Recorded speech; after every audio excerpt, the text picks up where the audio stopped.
आखिर में मैं आप दोनों से यही जानना चाहूँगी कि अगर हम इसको समराइज़ करना चाहें तो भारत अफ्रीका रिश्ते हमेशा से रहे हैं, ऐतिहासिक है।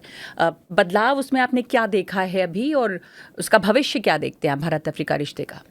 देखिए, जैसे आपने बोला ना कि world is in fragment world, बहुत सारे प्रॉब्लम आ रहे हैं, तो मेरे लिए मुझे नहीं लगता है it is a chaos for sure, but chaos is also an opportunity.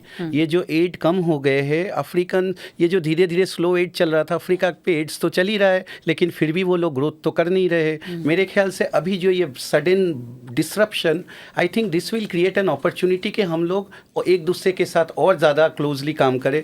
जैसे कि एग्जांपल देना चाहूँगा, अफ्रीकन लोग, अफ्रीका बहुत कम अपने एक दूसरे के बीच में ट्रेड करते थे पहले। Africa will trade with France, Africa will trade with mostly with their coloniser countries.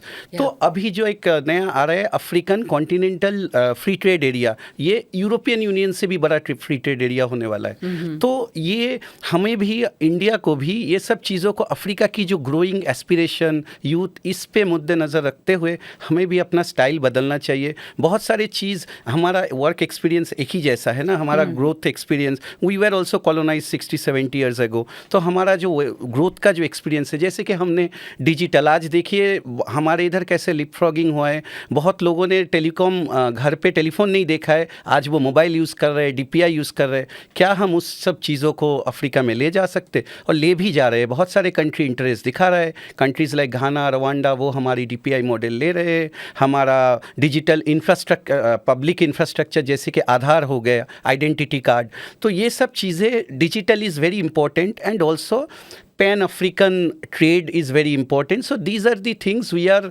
very much looking forward to. And one more important thing is the people-to-people connection. I think अभी तक हमारा जो connection है अभी भी बहुत ज़्यादा government centric है। तो मैं बहुत खुश हूँ कि मैं ORF में काम करता हूँ और हम लोग इसमें लीड ले रहे हैं, कैसे इसको पीपल टू पीपल बनाया जाए। और मुझे लगता है और भी थिंक टैंक्स को और भी NGOs को ये काम करना चाहिए। तो अब अफ्रीका का समय आ रहा है, एक तरह से हम कह सकते हैं। I think so, and I think जैसे समीर ने अभी African continental free trade area की बात करी, तो जैसे हम अपने इंडिया का जो रिलेशन EU के साथ और यूरोप के साथ ट्रांसफॉर्म हुआ है पिछले कुछ सालों में, उतना ही पोटेंशियल अब इंडिया अफ्रीका रिलेशनशिप और AU के साथ एंगेज करके, अफ्रीकन यूनियन के साथ एंगेज करके है। एंड इसमें जो पुराने मोडालिटीज़ रहे हैं, जो लाइंस ऑफ क्रेडिट रहे हैं जिस पे इंडिया एंगेज करता था, जो कैपेसिटी बिल्डिंग प्रोग्राम्स, वो बहुत इंपॉर्टेंट हैं। जो पीपल टू पीपल में, जैसे इंडिया कुछ 50,000 लोग अफ्रीकन्स हैं जो इंडिया में आए हैं सिंस 1960s।